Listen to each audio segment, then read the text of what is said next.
Went to a wedding of 2 of my best friends last night. A little bit tired, but we continue the energy from last year, from all the books I read this summer, with all the books I read this summer. And we'll be doing so while Sandy runs around trying to get my attention and trying a new hydration water enhancer. But all the books I read this summer were parts of series, so I read a couple of complete series this summer. So I'm just going to sort of talk about each of them on the whole. Almost all of these are free on Spotify right now. Give me a second to mix this.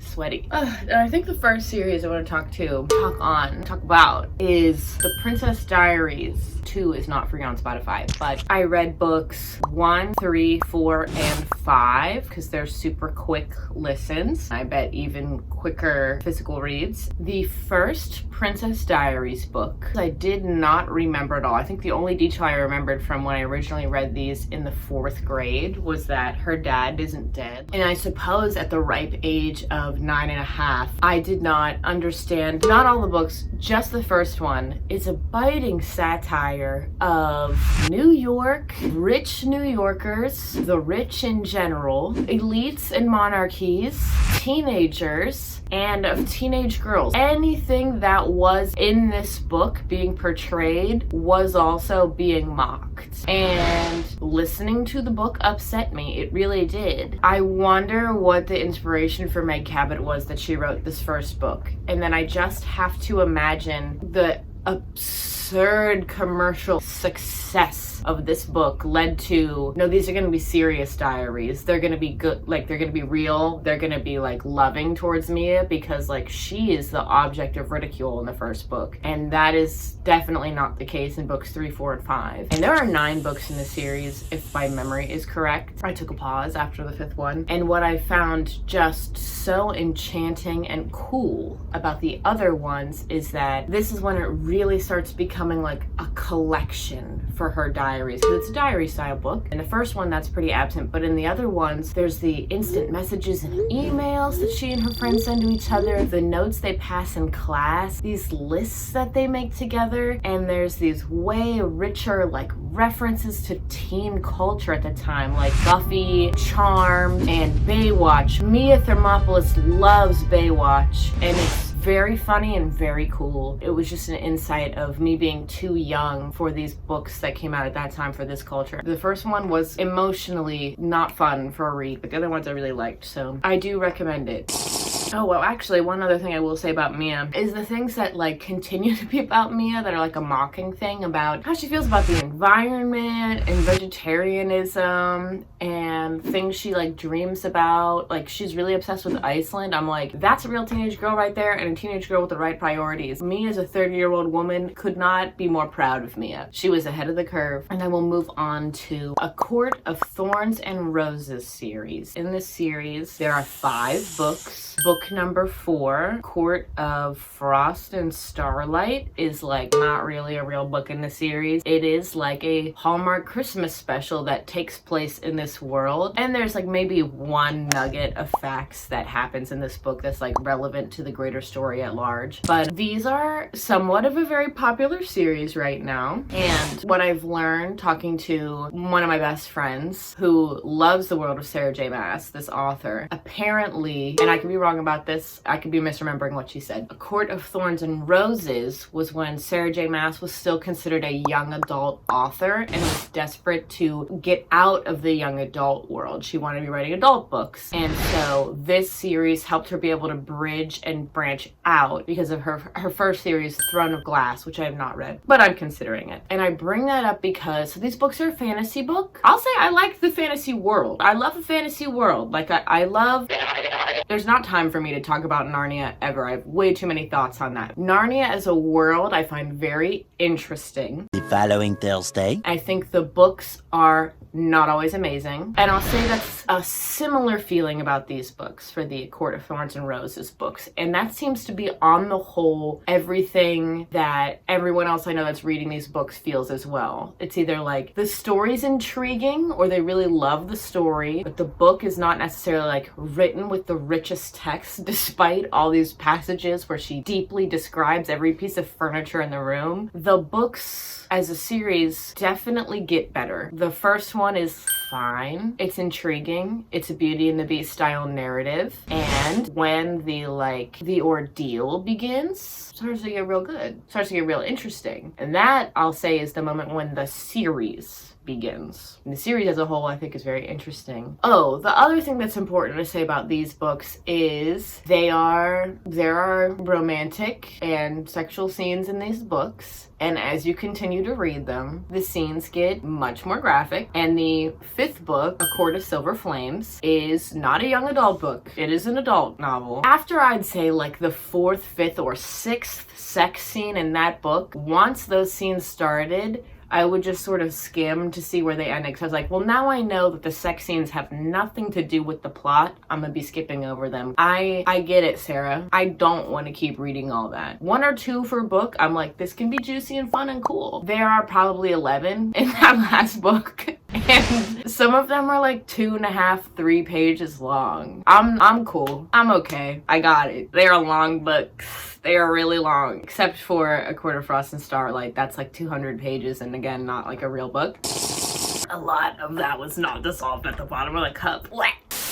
If you like fantasy as a genre, like typical fantasy, I'd say give them a read. And if you don't like it by the end of the 2nd book, you don't have to torture yourself. You don't have to read the rest of them. But I'd say it's worth finishing the 2nd book at least to figure out for yourself. Now, the other Sarah J Maas series that I read this summer is Crescent City, which I have learned from other friends I have that are Sarah J Maas fans that people do not necessarily love these. I firmly disagree. I had never encountered books of this genre, and that was urban fantasy. If you're not familiar with the term, like me, when I started reading these, it's like there's fairies, shapeshifters, and other magical type persons, and they live in an urban city setting. It seems like it's a small city, like it's not New York City, like you can run from one end of Crescent City to the other in like 15 minutes, and people do that in every book like 8 times. And they have like cell phones and guns that also have like magical bullets. Like it's a fusion of things. And at first I was pretty put off, and then you get about 5 chapters into the first book, which is like maybe 60 pages, I'll say, and the mystery kicks in, and it's really good. I found it very entertaining. And the thing I really liked about these that Sarah J Maas dips into in her final book in the ACOTAR series is these are multi-narrator, which I'd read a couple multi-narrator books before, and they're fine. But what I really liked about this is she's able to use that device so that way when one of your main characters learns a piece of information in the mystery, she then is able to switch to another character's point of view, or like they're like right on the brink of figuring something out, and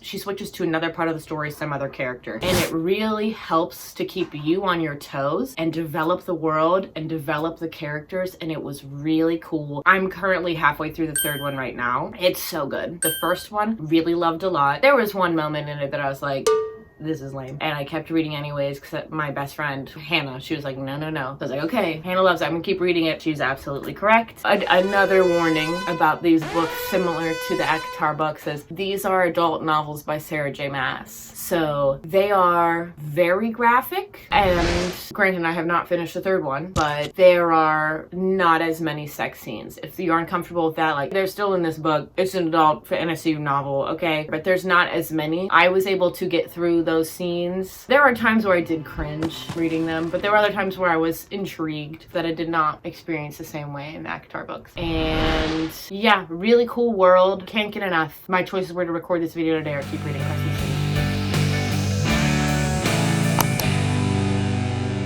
The 4th other series I read this summer was a reread. It was The Hunger Games. It was The Hunger Games. Books 1, 2, 3. The Ballad of Songbirds and Snakes. And then, of course, Sunrise on the Reaping, which came out this spring. I did read that within 48 hours of it coming out, and then I reread it again. And what I'll say about The Hunger Games is a reread. 3rd time reading them in my life. Once when they like came out, right before the movies came out. Once pre-COVID, and then just now. Suzanne Collins. Oh my God. Everything she does. Everything she's done. Suzanne Collins. Oh my God. I I don't have words. I don't have words to describe the Hunger Games. I don't have any words. The tension and emotion and pain she's able to say, why aren't you guys getting it? And putting it in these other stories. What she does and contextualizes in Sunrise on the Reaping and reading the original trilogy, the understanding of the world of Panem, of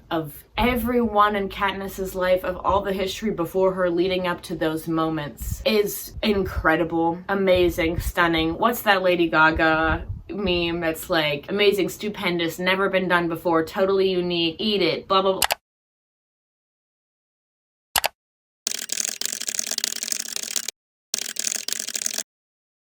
Talented, brilliant, incredible, amazing, show-stopping, spectacular, never the same, totally unique, completely not ever been done before, unafraid to reference or not reference, put it in a blender, on it, vomit on it, eat it, give birth to it. I'm saying this, and then I'm also saying like nothing about like what the books are about, as if I'm just assuming everyone that was watching this video knows what the Hunger Games are, and you should. You should! Also, the Ballad of Songbirds and Snakes, for all the road trips Kevin and I took this summer, we listened to that one, and that was my second listen of that book. And I really do think she does an excellent job of creating a unlikable character, but understandable character in young Coriolanus Snow. I'm being such a bad narrator right now. The Hunger Games books are The Hunger Games, Catching Fire, and Mockingjay, which are 3 books altogether about this girl Katniss, who is instrumental in somewhat of a rebellion in a highly fascist government regime in a post-apocalyptic North America. The 4th book in the series, The Ballad of Songbirds and Snakes, is a prequel novel about the man who becomes the president and creates this fascist regime, Coriolanus Snow. And the 5th book is about Haymitch Abernathy, who becomes Katniss's mentor in her trilogy. So you have A New Hope, Empire Strikes Back, Return of the Jedi, and then in essence you have The Phantom Menace, Return of the Sith, but not focused on Anakin. You know what I mean? Are you following me, camera guy? Not Return of the Sith, Revenge of the Sith, my bad. That's sort of it. It's like, that's kind of the thing we're working with here. And craziest thing about A Ballad of Songbirds, and not Ballad of Songbirds, it's Sunrise on the Reaping, is that in the 2nd book, Catching Fire, there is a page and a half where Katniss and her teammate Peeta watch highlights from the 50th Hunger Games that their mentor Haymitch is in. And Suzanne Collins, in a page and a half, describes all of the atrocity highlights that are kept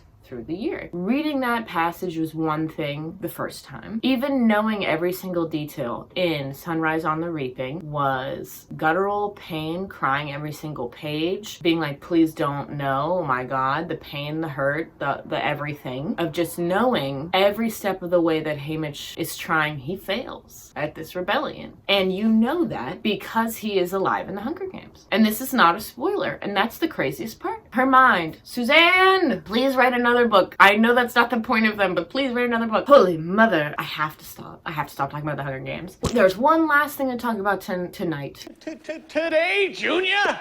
It's nighttime. There's one last thing to talk about today, and it's another series I've just started. I'm on the 2nd book of The Lunar Chronicles. The 1st book of which I've read, it's called Cinder. A good friend of mine recommended these books to me because she saw me reading the ACOTAR books, and she was like, if you're into fantasy stuff, and if you're like into fairy tales, these are a twist on fairy tales. They use a classic fairy tale as a framework story, so you as the reader have like a general understanding. You have like these big plot points that happen, and that's still not how the story unfolds. The very first book is a twist on Cinderella. This young cyborg woman named Lynn Cinder is a mechanic, and it's hard to describe really. It's a framework story for a much bigger series about this lunar colony. And as I'm only in the 2nd book, I'm not understanding what the major thing is, but it's like she lives in New Beijing, and there is this like plague going around called leishmaniasis, and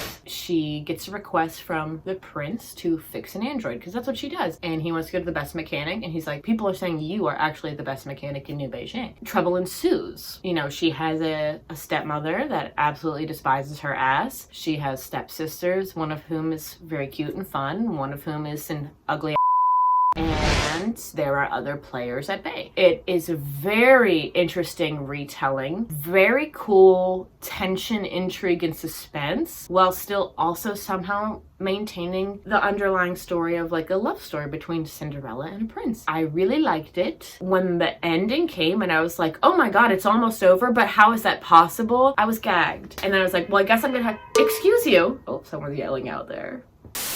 I knew, I was like, I'm gonna have to read all of these. They're gonna all be amazing. And so I'm on the second one, which is Scarlet, which is about Red Riding Hood, who is this woman named Scarlet in France. Not sure if like France has a new name like the Eastern Commonwealth and New Beijing did in Cinder, but already is kind of off the rails. And I am living for it. I am living for it. Who knows, maybe at the end of fall, I'll do all the books I read this fall, and it'll be all the Lunar Chronicles, and who knows what else. Yeah, that's my zhuzh, that's my tea. Thank you so much for watching. Yeah, I don't know if anyone enjoys watching these videos at all, but I guess on the whole, I don't know if anyone enjoys watching any of my videos. What's the point in watching any YouTube video other than, I guess, to spend time with me?